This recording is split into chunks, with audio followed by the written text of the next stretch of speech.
The anime Mushishi is an adaptation of the manga series with the same title written and illustrated by Yuki Urashibara. It is one of the most original and beautiful experiences I ever had with an anime. I hope this review will show you why. So, without further ado, let's dive right into it. Let's start with the plot. The world the story is set in resembles Japan at the beginning of the 20th century. So the world in itself is not that fantastical, but there's one really interesting fantastical element, the Mushi.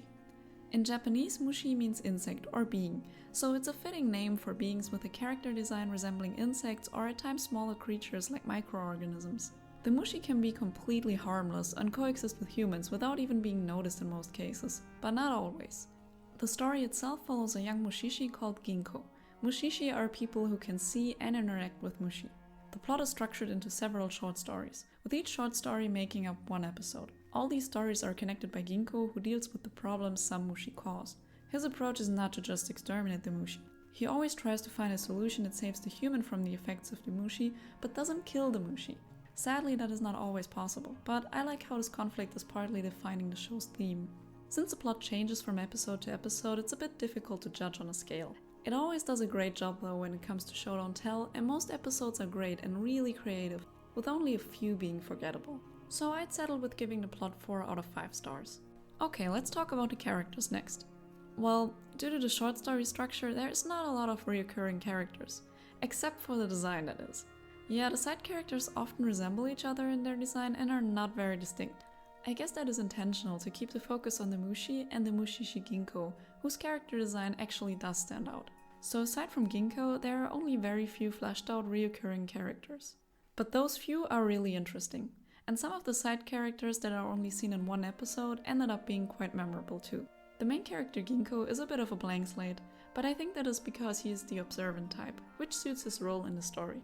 So the characters are not bad in any way, but also not the reason why I've watched this anime several times. So sadly, I can't give the anime more than 3 out of 5 stars for its characters. 4 out of 5 stars for the plot and 3 out of 5 stars for the characters. Not bad, but why did I say this anime is one of my favorites? Because, for one, Toshio Masuda made an amazing soundtrack for Mushishi. You might know his music from Naruto or Ghost Hunt. His style is pretty recognizable after all. I used to listen to Mushishi's soundtrack a lot while studying, and I always return to some of the tracks whenever I'm writing. The soundtrack does a great job at capturing the mysteriousness of the Mushi, as well as the atmosphere of each short story. So, to me, the soundtrack is a clear 5 out of 5 stars. But what's really sold me on this anime is the art style. The animation was created by the animation studio Artland, and the studio did an outstanding job with this anime. The visuals are so stunning that you could probably make a screenshot whenever and get a gorgeous desktop background out of it. The art is done in a pastel-ish style, and each frame feels like a painting, but a painting you could live in. It really sucks you right in. Looking at it, you can almost smell the moist earth and green forests shrouded in mist, or feel the cold while walking with crunching steps through the snow-covered fields. To put it simply, it's just really, really pretty. Absolutely deserves 5 out of 5 stars, and Dean was never more right. It's called anime, and it's an art form. Okay, so to conclude all this, I'm actually not a huge fan of the short story concept, but if it's done well, it can suck me in just as much as a more complex story unfolding over several seasons. And that was the case for me with Mushishi.